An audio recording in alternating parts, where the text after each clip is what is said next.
Ya.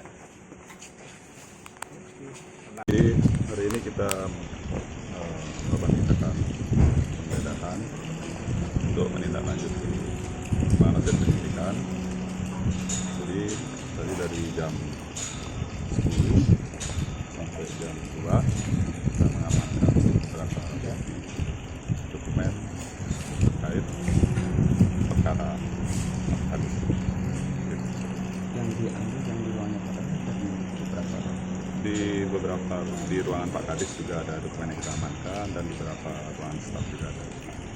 kalau di dinas ini ada hanya Pak Kadis yang di yang lainnya bisa Untuk saat ini baru Pak Kadis yang ditetapkan sebagai tersangka.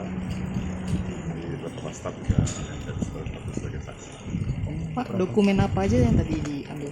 Dokumen berupa dokumen PDG, permohonan PDG, dokumen KPR, PKKPR terkait dengan sangkaan yang dialamatkan ke Pak Kadis.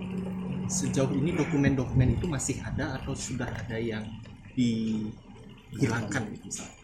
Masih ada beberapa karena itu kan arsip dinas perizinan kayak seperti KKPR masuk PDG itu kan ada di sini dokumen.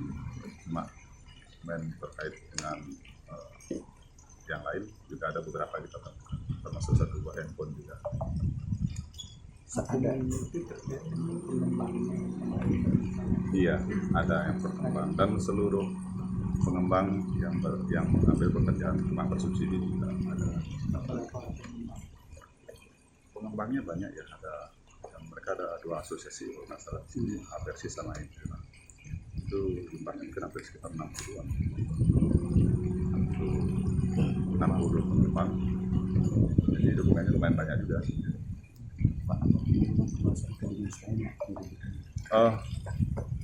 Kita masih mendalami ya. Sebentar kita mau laporan ke pimpinan apakah ada tindakan lagi kita